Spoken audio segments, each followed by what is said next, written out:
Hi అండి. Previous క్లాస్లో top cutting చూసాం కదా. ఈరోజు స్టిచ్చింగ్ చూద్దాం. మెయిన్ ఫ్యాబ్రిక్ రైట్ సైడ్న లైనింగ్ క్లాత్ని వీడియోలో నేను చూపిస్తున్న విధంగా ఇలా సెట్ చేసుకొని పిన్స్ పెట్టుకోండి, క్లాత్ కదలకుండా. ఇప్పుడు బక్రం పీస్ తీసుకొని వీడియోలో నేను చూపిస్తున్నట్టు ఆ మార్కింగ్ దగ్గర ఇలా పెట్టుకొని బక్రం పీస్ని మిడిల్లోకి ఒక లైన్ స్టిచ్ వేసేసుకోవాలి. ఇప్పుడు అవుట్లైన్ మొత్తాన్ని స్టిచ్ చేసుకోవాలి. బక్రం పీస్ ఎలా కట్ చేసుకోవాలి అనేది నేను ఒక వీడియో చేస్తానండి త్వరలో. ఇప్పుడు నేను చూపిస్తున్న విధంగా బక్రం పీస్ని మీరు స్టిచ్ చేశారంటే మీకు నెక్ దగ్గర హెమ్మింగ్ చేయాల్సిన అవసరం లేకుండా లోడింగ్ పడిపోతుంది. అంటే మెయిన్ ఫ్యాబ్రిక్కి లైనింగ్ ఫ్యాబ్రిక్కి మధ్యలో ఈ బక్రం పీస్, నేను స్టిచ్ చేసిన బక్రం పీస్ పడిపోతుంది. సో హెమ్మింగ్ చేసే అవసరం ఉండదు. చూడండి, ఇలా మిడిల్లో పడిపోతుంది అనమాట. హెమ్మింగ్ చేసే శ్రమ తగ్గుతుంది. ఇప్పుడు ఈ నెక్ మీద మళ్ళీ ఒక స్టిచ్ వేసుకోవాలి. ఇలా హెమ్మింగ్ ఉంటే చాలా టైం వేస్ట్. ఇలా స్టిచ్ చేసుకుంటే టైం సేవ్ అవుతుంది. ఇప్పుడు ఈ మెయిన్ ఫ్యాబ్రిక్ని, లైనింగ్ ఫ్యాబ్రిక్ని ఇలా అవుట్లైన్ మొత్తాన్ని స్టిచ్ చేసుకోండి. మీకు ఏమైనా డౌట్స్ ఉంటే కామెంట్ బాక్స్లో కామెంట్ చేయండి. మీకు ఏ వీడియో కావాలో కూడా నాకు కామెంట్ బాక్స్లో కామెంట్ చేస్తే నేను డెఫినెట్గా ఆ వీడియోని నెక్స్ట్ వీడియోలో అప్లోడ్ చేయడానికి ట్రై చేస్తాను. మెయిన్ ఫ్యాబ్రిక్కి లైనింగ్ని ఇలా అటాచ్ చేసుకున్న తర్వాత ఈ ఎడ్జ్లో యాక్చువల్గా ఫోల్డింగ్ వస్తుంది, కానీ నాకు ఇక్కడ ఫోల్డింగ్ అవసరం లేదు. క్లాత్ బాగుంది, సో నేను ఇక్కడ ఫోల్డింగ్ చేయట్లేదు. మీరైతే ఫోల్డింగ్ చేసుకోవాలి. సెకండ్ సైడ్ కూడా ఇలాగే స్టిచ్ చేసుకోండి. తర్వాత ఈ ఎక్స్ట్రా క్లాత్ మొత్తాన్ని కట్ చేసుకోవాలి. ఎక్స్ట్రా క్లాత్ కట్ చేస్తే మనకి ఇలా ఉంటుంది. ఇప్పుడు బ్యాక్ పార్ట్ చూద్దాం. బ్యాక్ పార్ట్ కూడా మెయిన్ ఫ్యాబ్రిక్ రైట్ సైడ్న ఇలా క్లాత్ని పెట్టుకొని, లైనింగ్ క్లాత్ని పిన్స్ పెట్టుకోండి కదలకుండా. ఇక్కడ నేను బక్రం పీస్ వేయట్లేదు, బ్యాక్ సైడే కాబట్టి లైనింగ్తోనే స్టిచ్ చేస్తున్నా. మీకు కావాలంటే బక్రం పీస్ వేసుకోండి, లేదంటే మెడపట్టి వేసుకోండి. నేనైతే మెడపట్టి కూడా వేయట్లేదు. జస్ట్ ఇలా కట్ చేసేసి దాన్ని ఫోల్డ్ చేసేస్తాను బ్యాక్ సైడ్కి. ఇప్పుడు దీని మీద ఒక స్టిచ్ వేసేసుకుంటే సరిపోతుంది.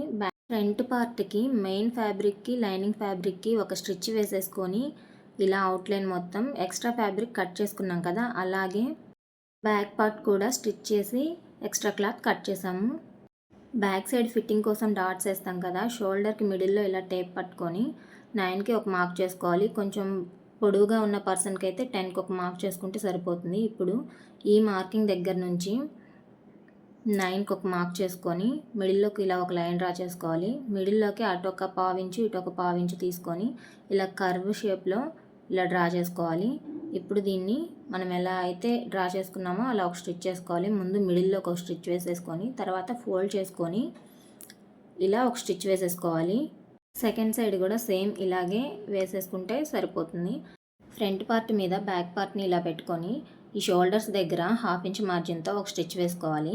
వేసుకున్న తర్వాత ఈ ఎడ్జెస్ కనిపించకుండా ఇక్కడ ఒక స్టిచ్ వేసుకోవాలి. మళ్ళీ ఇలా వేస్తే నెక్ దగ్గర మనకి క్లాత్ ఎక్స్ట్రా కనపడకుండా ఉంటుంది. సెకండ్ సైడ్ కూడా ఇలాగే స్టిచ్ వేసేసుకోవాలి. ఇప్పుడు పర్ఫెక్ట్గా ఉంటుంది చూడడానికి. ఇప్పుడు హ్యాండ్స్ అటాచ్ చేసుకోవాలి. ఇది ఫ్రంట్ పార్ట్. ఫ్రంట్ పార్ట్ వైపు మనకి లోతు వస్తుంది. లైనింగ్ ఫ్యాబ్రిక్ని తీసుకొని అటువైపు ఇలా లోతు కోసం మార్క్ చేసుకొని ఇలా లోతు తీసుకోవాలి. లోతు తీసుకున్న వైపు ఇలా రైట్ మార్క్ పెట్టుకోండి, మనకి కన్ఫ్యూజ్ లేకుండా ఉంటుంది. లోతు ఎప్పుడైనా కానీ సరే మీరు కటింగ్ చేసేటప్పుడు తీసుకోవద్దండి, కన్ఫ్యూజ్ అయిపోతారు.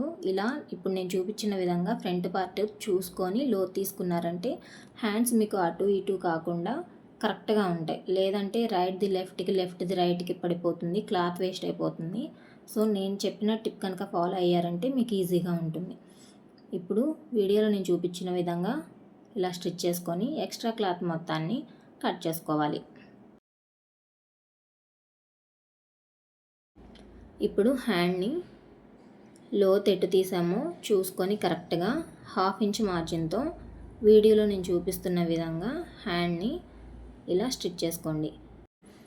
వీడియోలో నేను ఎలా అయితే చూపించానో అదే విధంగా సెకండ్ సైడ్ కూడా హ్యాండ్ని స్టిచ్ చేసుకోవాలి. 2 సైడ్స్ హ్యాండ్స్ స్టిచ్ చేసుకుంటే మనకి సగం టాప్ స్టిచ్చింగ్ అయిపోయినట్టే. చూసారా హ్యాండ్ ఎంత పర్ఫెక్ట్గా వచ్చిందో. ఇప్పుడు సైడ్ జాయింట్స్, హ్యాండ్ మనకి ఎంత లూజ్ ఉండాలో ఇంకొకసారి చెక్ చేసుకొని మార్క్ పెట్టుకొని అక్కడి నుంచి స్టిచ్చింగ్ స్టార్ట్ చేద్దాం. మనం కటింగ్ చేసేటప్పుడు మనం లైన్స్, అవుట్లైన్స్ ఇచ్చాం కదా, ఆ లైన్ మీదే మనకి స్టిచ్చింగ్ రావాలి. స్టిచ్చింగ్ ఇక్కడ దాకే చేయాలండి. మనం ఎక్కడ దాకైతే లైన్ డ్రా చేసామో అక్కడ దాకే చేయాలి. తర్వాత ఇలా రఫ్ చేసి తీసేసుకోవాలి. సెకండ్ సైడ్ కూడా సేమ్ ఇలాగే అదే లైన్ మీద స్టిచ్చింగ్ రావాలి. అప్పుడే మనకి అవుట్పుట్ మంచి షేప్ వస్తుంది. లేదంటే అవుట్పుట్ చూడడానికి అంత లుక్ అనిపించదు.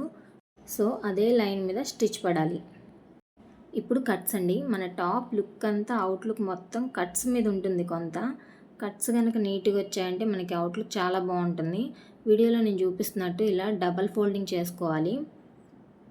మనం కటింగ్ చేసేటప్పుడు ఇక్కడ ఎంత మార్జిన్ అయితే పెట్టామో అంత మార్జిన్ ఫోల్డింగ్ పెట్టాలి. మనం 1 ఇంచ్ పెట్టాం కాబట్టి సో ఈ 1 ఇంచ్ మార్జిన్ ఖచ్చితంగా ఈ ఫోల్డింగ్లో పడాలి. ఇక్కడ కటింగ్ దగ్గర నుంచి కొంచెం పైకి ఒక 1/2 ఇంచ్ పైకి స్టిచ్ చేసుకోవాలి. వీడియోలో నేను ఎలా అయితే చూపిస్తున్నానో అలాగే ఇలా అడ్జస్ట్ చేసుకుంటూ తిప్పండి. నేను ఎలా అయితే చూపిస్తున్నానో కరెక్ట్గా అలాగే వేశారంటే మీకు ఫినిషింగ్ బాగుంటుంది. బాక్స్ లాగా వస్తుందన్నమాట. కట్స్ దగ్గర బాక్స్ లాగా వస్తే మనకి చూడడానికి లుక్ బాగుంటుంది.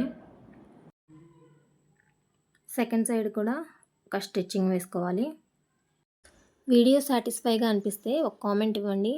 మీ కామెంట్ నాకు నెక్స్ట్ వీడియోకి ఒక పాజిటివ్ ఎనర్జీని ఇస్తుంది. చూసారు కదా, ఇక్కడ మనకి నీట్ ఫినిషింగ్ వచ్చింది బాక్స్ లాగా. సెకండ్ సైడ్ కూడా ఇలాగే వేసేస్తే మనకి డ్రెస్ రెడీ అయిపోతుంది. స్టిచ్చింగ్ అయ్యాక ఇక్కడ కర్వ్ షేప్ వచ్చింది చూసారా, ఇలా వచ్చిందంటే డ్రెస్ పర్ఫెక్ట్గా ఫిట్టింగ్ వచ్చేసినట్టే. నా మోర్ వీడియోస్ అప్డేట్స్ కోసం నా ఛానల్ని సబ్స్క్రైబ్ చేసుకోండి. Thank you for watching.